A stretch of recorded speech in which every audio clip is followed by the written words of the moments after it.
Olá, meus queridos leitores do canal Milê! Bem-vindos a mais um vídeo do nosso canal. Eu sou a Miriam e hoje nós vamos com os comentários, reflexões e explicações do capítulo 2 de Hebreus, porque nós estamos num grande desafio de leitura, um capítulo por dia de Hebreus, e hoje é o segundo dia. Então, se você aí já leu Hebreus ou vai ler depois desse vídeo aí, continue firme. Você só tá no começo e eu tenho certeza que o Senhor já falou com você, ele vai continuar falando, tá bom? E se você é novo por aqui, já se inscreve, deixa o seu like aqui nesse vídeo, me ajuda a fazer essa mensagem ir mais longe, porque o objetivo aqui é abençoar e edificar a sua vida. Gente, nesse capítulo 2 aqui são 18 versículos no capítulo 2 de Hebreus, e ele começa falando sobre o perigo da negligência, né? O perigo aí da negligência da grande salvação, porque nós fomos salvos, o Senhor morreu na cruz, né, por mim e por você, ele derramou aquele sangue. Nós vamos ler aqui falando um pouquinho sobre isso, né, e na verdade ele continua falando, né, ele já começa assim, ó, versículo 1, por isso é preciso que prestemos maior atenção no que temos ouvido, para que jamais nos desviemos. Porque se a mensagem transmitida por anjos provou a sua firmeza, e toda transgressão e desobediência recebeu a devida punição, como escaparemos se negligenciarmos tão grande salvação? Esta salvação, primeiramente anunciada pelo Senhor, foi-nos confiada pelos que a ouviram. Deus também deu testemunho dela por meio de seus sinais, maravilhas, diversos milagres e dons do Espírito Santo distribuídos de acordo com a sua vontade. Olha que interessante aqui, né? Ele fala que os dons do Espírito foram distribuídos de acordo com a vontade de Deus, né? E é algo pra gente se pensar, né, sobre os dons do Espírito que nós vimos aí em outros desafios, a questão ali dos dons, né? Deus, ele distribui do jeito que ele quer, da forma que ele quer, né? Mas acho que é algo interessante pra gente pensar aqui é sobre como que eu estou lidando com a minha salvação, né? Com o fato de Jesus ter morrido numa cruz por mim, né? A questão ali, eu aceitei Jesus como meu Senhor, meu Salvador, eu confessei com a minha boca, criei com o meu coração, eu me batizei. Será que eu tô levando a sério isso, né? Será que eu tenho noção de que quando eu morrer, eu tô salvo, eu não vou pro inferno, eu vou pro céu, vou ter uma eternidade com Jesus, com os personagens da Bíblia, com as pessoas amadas que nós amamos, que já se foram e a gente sente saudade, né? Eu acho que é algo pra gente se pensar sobre isso, né? Será que eu tô negligenciando a minha salvação? Né? Ele põe no 3, né? Como escaparemos se negligenciarmos tão grande salvação, né? A salvação nós não merecemos, Jesus. A salvação nós não merecemos, mas Jesus, né, pela graça, pela misericórdia, ele morreu por nós. E aí, a partir do 5, gente, ele fala, né? Jesus é feito semelhante aos seus irmãos. Jesus, ele era de carne e osso, gente. Jesus tinha fome, tinha sede. Jesus fazia as necessidades dele. Jesus, ele passou na pele como que é ser um ser humano, né? E eu fico pensando aqui sobre isso, porque às vezes a gente pensa, mas Deus não me entende, porque ele não sabe o que é ser um ser humano, ele não sabe o que, né? Mas ele enviou o seu filho passou na pele tudo que a gente passou, né? Ele teve tentações, e isso é algo pra gente, né? Pra gente se pensar aí, se Cristo, ele passou por tentações e conseguiu, nós também vamos conseguir, né? Então é algo pra gente se pensar que o nosso Salvador, Senhor Jesus, não foi algo longe, sabe? Não é algo que tá lá no céu, que a vida dele foi tudo maravilhoso, lindo. Não, ele veio pra terra. Não, ele passou por dificuldade, por humilhação, por coisas horríveis. Ele morreu por nós, ele apanhou, né? Enfim, Jesus, ele fez tantas coisas e tantos milagres, né? Por quê, né? Por quê? Porque ele passou na pele, né? Jesus vai nos julgar, vai ter um julgamento aí, né, gente? Vai ter um julgamento que não vai ser Deus que vai nos julgar, vai ser Jesus. Por que vai ser Jesus? Porque ele sabe o que nós passamos. Ele passou na pele, ele veio, ele foi aí por 33 anos aí, ele foi um ser humano, ele passou por fome, por sede, por tentação, o diabo, de cara de frente com o diabo, enfim, tantas coisas que nós vemos que Jesus passou. Então, aqui, né, fala sobre isso. E aqui, ó, vamos ler qual versículo aqui que eu quero falar sobre isso. Né? O 10 fala assim, ó, ao levar muitos filhos à glória, convinha que Deus, por causa de quem e por meio de quem tudo existe, tornasse perfeito mediante ao sofrimento o autor da salvação deles. Portanto, ora, tanto que santifica quanto o que estão santificados provém de um só. Por isso, Jesus não se envergonha de chamá-los de irmão. Irmãos, Jesus, né, ele não tem vergonha de nos chamar de irmão, porque ele passou pelo mesmo que nós passamos. Jesus, ele foi o cordeiro, né? Como eu falei no vídeo do panorama geral de Hebreus. Se você não viu, assista. Vou deixar aqui no final do vídeo. Sobre isso, né? Que antes, quando você pecava, você tinha que matar um cordeiro. Você tinha que derramar o sangue ali, né? O pecado entrou por um homem. E o mesmo pecado saiu por um homem. Né? Então, o sangue ali que eram derramados dos animais não era o mesmo sangue do homem que pecou. Era outra espécie. Né? Era de animais, então era só substituir ali, né? Era tipo assim, era um perdão provisório, porque a gente ia pecar de novo e ia ter que matar outro animal, né? Então, mas quando Jesus veio e derramou o sangue dele, né? O sangue de um humano, então o homem lá, Adão, que pecou, né? O Senhor Jesus veio e tirou o pecado do mundo, da mesma forma que entrou por um homem, saiu por outro, né? Então, quando nós pecamos hoje, o que nós fazemos? Nós oramos, nós nos arrependemos, nós falamos, Jesus, nos perdoa, eu pequei, eu errei. Não precisamos pegar um animal. Então, Jesus, ele passou por tudo isso, né? Ele viveu a vida de um ser humano e mais, né? Depois disso, o que aconteceu? Ele morreu por nós. Então, isso é algo muito especial. Ele não tem vergonha. Saiba que Jesus não tem vergonha. Não tem vergonha de você. Ele não teve vergonha de morrer numa cruz por você. Ele não desistiu de você. Às vezes nós temos espírito de rejeição, né? Às vezes, sei lá, pai, mãe, família, enfim, onde você trabalha, onde você vive, as pessoas te rejeitam. Mas saiba que Deus não te rejeitou. Saiba que Jesus não te rejeitou. Como está escrito aqui, ele não tem vergonha. Às vezes você fala, minha família tem vergonha de mim, sei lá, meu esposo, meu marido, minha esposa, né? Sei lá, meu pai, minha mãe, as pessoas têm vergonha de mim, porque eu sou assim, porque eu sou assado, né? Mas Deus não teve vergonha de nós, né?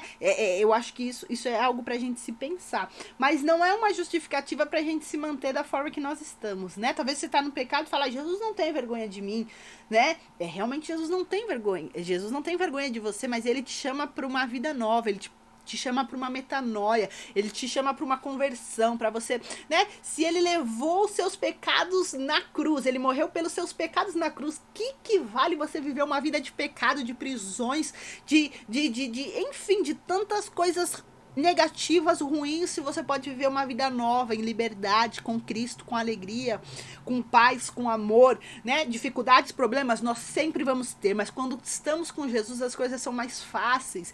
Então, pra gente se pensar, Jesus, ele sabia, ele se fez, ele sabe o que a gente passa, ele teve tentações, isso é algo muito especial, interessante, né? Aí no 14 ele fala assim, ó, portanto, visto que os filhos são pessoas de carne e sangue, ele também participou dessa condição humana, para que por sua morte derrotasse aquele que tem poder da morte, isto é, o diabo, e libertasse aqueles que durante toda a vida estiveram escravizados pelo medo da morte, né? Nós não precisamos ter medo da morte, porque se você tem a salvação, se você vive o senhorinho do Senhor, se você declarou que Jesus é o Senhor da sua vida, né? Creu no seu coração, se batizou, você tem certeza da sua salvação, para onde você vai, você não precisa ter medo da morte. Então, se você tem isso, pede por aqui, o Espírito Santo tira e fala, Espírito Santo, eu não quero ter medo da morte, eu não quero morrer. Gente, a morte é a única certeza que nós temos. né? E muitas vezes nós não queremos falar sobre a morte, nós não queremos viver essa dor, esse luto, porque o homem, né? O homem não nasceu para a morte, né? Nós nascemos para a vida e vida eterna. Só que aí o pecado entrou no mundo e, enfim, né? O plano de Deus era para que nós sejamos arrebatados, né? E não sepultados, né? Numa sepultura, debaixo da terra, né? Mas não deixe o medo da morte tomar conta de você. Você tem um Senhor, você tem um Salvador, você sabe para onde você vai. Então, olha quantas coisas preciosas nesse Hebreu 2, gente. Eu vou me empolgando aqui.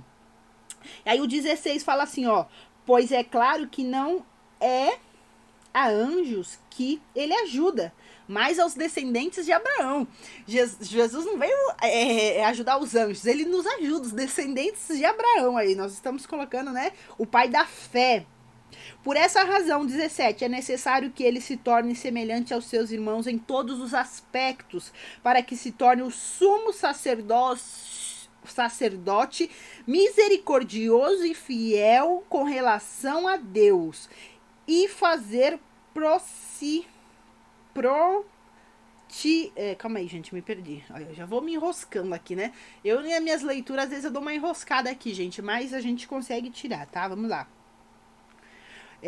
Propiciação pelos pecados do povo, porque tendo em vista que ele mesmo sofreu quando tentado, ele é capaz de socorrer aqueles que também estão sendo tentados. Então, Jesus foi tentado por Satanás e ele pode nos socorrer na nossa tentação. Então, quando você está passando por uma tentação, por algo assim que, né, você está ali, meu Deus, eu vou pecar, não sei o que. Espírito Santo, Jesus, me ajuda, você foi tentado, você conseguiu, né? Me ajuda aqui. Então, ele pode nos ajudar porque ele passou pela mesma coisa, né? Talvez você fale, mas Jesus não sabe que eu estou passando essa minha vida. Ele sabe, ele veio na terra, ele teve dor, ele teve problemas, o pai dele morreu também, né? O pai de Jesus morreu, enfim, né? Veio isso na minha cabeça agora, mas ele passou por dores, por tristeza, por fome, por sede, por tentação, bateu de cara com o diabo, né? Mas ele fez milagres, ele fez prodígios, ele fez amigos, ele fez discípulos, né? Então, vamos ter Jesus. Jesus é o nosso maior exemplo, gente. Jesus é o nosso maior exemplo de tudo, né? De fé, de amor, de como lidar com as pessoas, de como resolver problemas, conflitos, porque ele também teve problemas, conflitos, de enfrentar o problema, né, de viver o propósito, de viver o processo, porque Jesus, ele ficou 30 anos, gente. Ele trabalhava também, Jesus trabalhou, né? Ele trabalhava com o pai dele, de carpinteiro. Então, assim, Jesus, ele teve uma vida normal como todo ser humano, né? E às vezes isso fica meio distante da gente, né? Quando a gente fala, Deus entende a sua dor, Deus sabe o que você tá passando, né? Jesus, ele também passou por tentação, ele passou por fome, ele passou por sede, e às vezes parece que é algo longe, não, mas é real, Jesus passou por isso. Eu acho que isso deixa a nossa relação com ele muito mais íntima, né? Não sei você, qual que é a sua relação com Jesus, porque assim, Jesus, né, no meu caso aqui, ele é meu melhor amigo. Eu tô com ele todos os momentos, eu falo de todos os assuntos, eu sei que ele me entende mais do que ninguém. Às vezes eu não consigo nem verbalizar o que eu tô sentindo, mas eu sei que ele sabe o que eu tô sentindo. Então, qual que é a sua relação com Jesus, né? Eu acho que a gente pode terminar o vídeo assim. Qual que é a sua relação com Jesus? Será que é uma relação longe, né? Ele tá lá no céu, lá longe, Não, ou é um Jesus perto, é um Jesus que passou pelas mesmas aflições, que andou na mesma terra que eu andei, no mesmo planeta, né? São coisas assim, é quando você tem que trazer Jesus pra perto, né? Jesus, ele tá perto, Jesus, ele sabe, Jesus, ele tá disposto a nos ajudar a passar pelas dificuldades, além dele ter morrido já na cruz por nós, né? Ele ressuscitou ao terceiro dia, nos deu direito à vida eterna, à salvação, ele está à direita do Pai, ele intercede por nós, ele cuida de nós, ele nos ama, Jesus ama a sua vida e tem grandes coisas para fazer. Então, tem uma relação de amizade com Jesus, sabe aquela... Não sei se você tem um melhor amigo, uma melhor amiga, né? Mas aquela pessoa que você confia, que você fala tudo aqui da terra. Jesus pode ser essa pessoa, né? Às vezes você não tem nenhum melhor amigo, né? Eu me recordo que eu sempre fui né, uma garota, assim, uma pessoa muito tímida, não sou muito de muitos amigos, até hoje, né, assim, eu tenho amigos, não vou mentir, daqui a pouco os meus amigos, né, quem sabe ver o vídeo aí, tá falando que não tem amigo, né, não, eu tenho, mas não são muitos, são poucos, né, são restritos, enfim, cada um é de um jeito, mas quando eu era mais nova, eu era muito, assim, tímida, não era muito de falar, tinha vergonha de falar no telefone, gente, olha aí, eu tô abrindo pra vocês, né, eu tô gravando um vídeo no YouTube, né, às vezes eu fico pensando onde tá aquela garota, né? Às vezes ela aparece, a garota que que não gostava de falar no telefone, né? É difícil, assim, gravar os vídeos aqui, é um desafio, né? A gente liga aqui a câmera e eu nem penso muito que um monte de gente vai assistir, eu olho pra câmera e vamos embora. Mas, assim, né? Eu sempre fui muito... introvertida, né?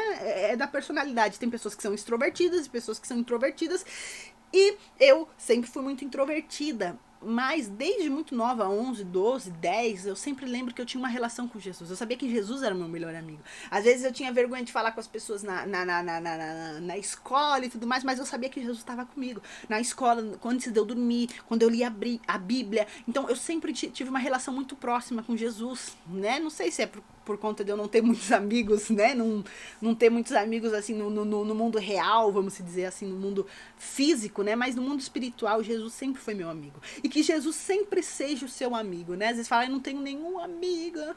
Jesus, ele tá aí. Jesus, ele tá esperando você abrir a porta do coração para ele entrar. Jesus, ele tá esperando você segurar na mão dele.